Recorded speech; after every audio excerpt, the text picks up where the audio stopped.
Gerrard's relationship with Aston Villa as he becomes favourite for manager role. The mid-2010s might end up going down as the golden age of football social media. There weren't quite as many tryhards back then, and thankfully the levels of anger and abuse were nowhere near what we have to put up with now. It was in this environment that Steven Gerrard slipped against Chelsea in 2014, thereby giving anyone who wasn't a Liverpool supporter something to point to, laugh at, share around and Photoshop to their heart's content. Then a year on, and with Gerrard into his final few months of his illustrious Liverpool career before he'd set off into the Los Angeles sunset, everyone suddenly got fixated with the idea that he could end up lifting a trophy in his final match, the 2015 FA Cup final, which just so happened to fall on his 35th birthday. Liverpool were not having a good season, but they had managed to stumble their way into the FA Cup semi-finals by sneaking past Championship side Blackburn Rovers in a replay. Once there they would face Tim Sherwood's Aston Villa, who were battling relegation. A simple passage into the final then?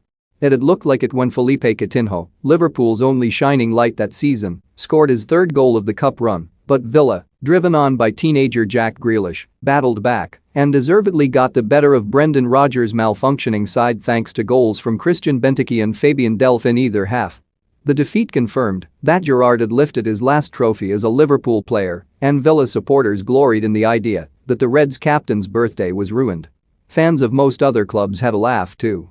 Then for the final against Arsenal, a picture of some Villa fans on the train to Wembley holding a birthday party for Gerrard, complete with cake, party hats, the lot, went viral.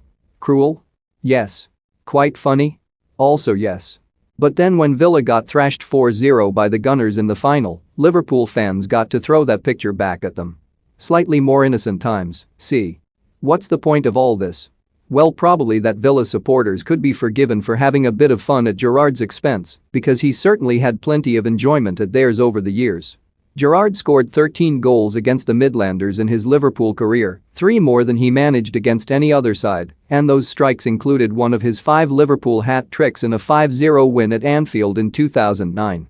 In addition, there was one of his greatest ever Liverpool goals, a thunderous shot from fully 35 yards at the Kop end in the closing weeks of the 2005-06 season.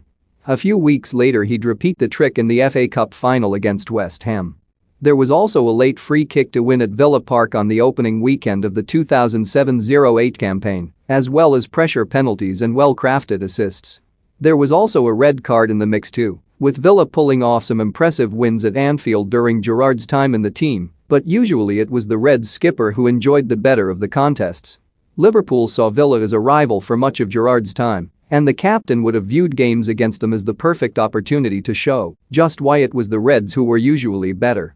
There was also a grudging respect too, much more than a silly picture on a train could ever damage, and it is likely that the Liverpool icon views Villa as a big club and a big job should he wish to take up the managerial reins following the sacking of Dean Smith. We all know the dual factors that could keep him in Scotland, the excellent work he's been doing at Rangers, and the possibility of a